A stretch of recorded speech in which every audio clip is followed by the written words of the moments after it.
புதுச்சேரி பாராளுமன்ற தொகுதியில் போட்டியிடும் தேசிய ஜனநாயக கூட்டணி கட்சியின் பாஜக வேட்பாளர் நமச்சிவாயத்தை ஆதரித்து முதல்வரின் பாராளுமன்ற செயலர் ஜான்குமார் எம்எல்ஏ மற்றும் ரிச்சர்ட் ஜான்குமார் எம்எல்ஏ உள்ளிட்டோர் வீடு வீடாக சென்று தீவிர வாக்கு சேகரிப்பில் ஈடுபட்டனர்.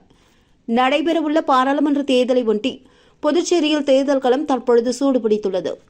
அனைத்து கட்சிகளும் தீவிர வாக்கு சேகரிப்பில் ஈடுபட்டு வருகின்றனர்.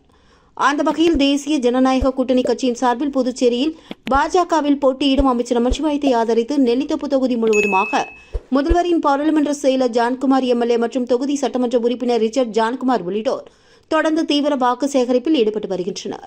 அதன் ஒரு பகுதியாக நெல்லித்தோப்பு தொகுதிக்கு உட்பட்ட ஜேஎஸ் நகர், தோட்டக்கால் நகர், பெரியார் நகர், உழந்தைக்கீரபாளையம் சாலை உட்பட பல்வேறு பகுதிகளில் வீடு வீடாக சென்று தாமரை சின்னத்திற்கு வாக்கு சேகரித்தனர்.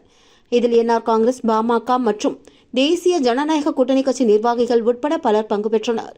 அதனையடுத்து பாஜக ஸ்தாபன நாளை முன்னிட்டு பாஜக சட்டமன்ற உறுப்பினர் ரிச்சர்ட் ஜான்குமார் தொகுதிக்கு உட்பட்ட பல்வேறு பகுதிகளில் பாஜக கொடியினை ஏற்று பொதுமக்களுக்கு இனிப்புகளை வழங்கினார். இதில் அக்கட்சியின் நிர்வாகிகள் உமாபதி உட்பட ஏராளமானோர் கலந்து கொண்டனர்.